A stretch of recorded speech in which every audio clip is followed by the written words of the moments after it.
Assalamualaikum warahmatullahi wabarakatuh. Perkenalkan, saya Salsabila Rahmatika. Kali ini saya akan berbagi tips mengenai pengelolaan keuangan rumah tangga yang baik.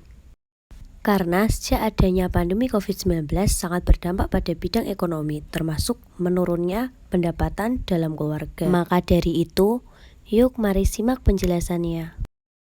Adapun berbagai tips perencanaan pengelolaan keuangan rumah tangga yang sehat di masa pandemi. Terdapat 5 tips. Yang pertama, gaya hidup sehat. Yang kedua, buatlah anggaran. Yang ketiga, ingat menabung dan investasi. Yang keempat, bijak dalam berutang. Dan yang terakhir, antisipasi risiko. Yang pertama, gaya hidup hemat. Yang perlu kita tahu, hemat berbeda dengan pelit. Nah, mengapa kita harus bergaya hidup hemat? Yang pertama, untuk mengutamakan kebutuhan di atas keinginan. Yang kedua, mengatur pemenuhan kebutuhan dengan hal-hal berkualitas secara efisien. Contohnya, gaya hidup hemat dapat memprioritaskan mana barang pokok dan mana barang keinginan. Barang pokok itu seperti kebutuhan sehari-hari dan barang keinginan itu seperti pembelian gadget. Jadi, dengan gaya hidup hemat dapat mengatur pengeluaran sesuai kebutuhan dan seimbang dengan penghasilan.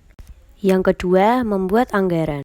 Dengan mendahulukan kebutuhan hari dalam perhitungan 10% kebutuhan amal, 20% tabungan dan investasi, 30% cicilan hutang, dan 40% kebutuhan konsumsi dari total penghasilan. Yang ketiga, tetap ingat menabung dan investasi. Tabungan dapat berguna untuk membentuk dana darurat, sedangkan investasi agar dana tersebut lebih produktif. Yang keempat, bijak dalam berutang. Terdapat 2 jenis utang. Yang pertama, utang konsumtif dan utang produktif.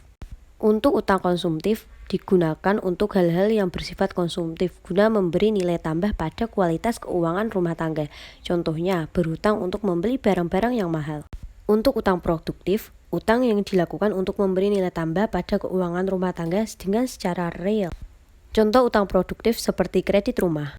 Yang terakhir, antisipasi risiko.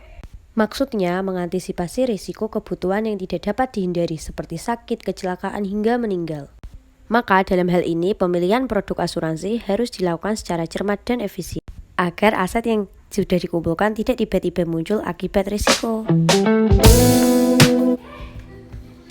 Demikian penjelasan dari saya. Sekian, wassalamualaikum warahmatullahi wabarakatuh.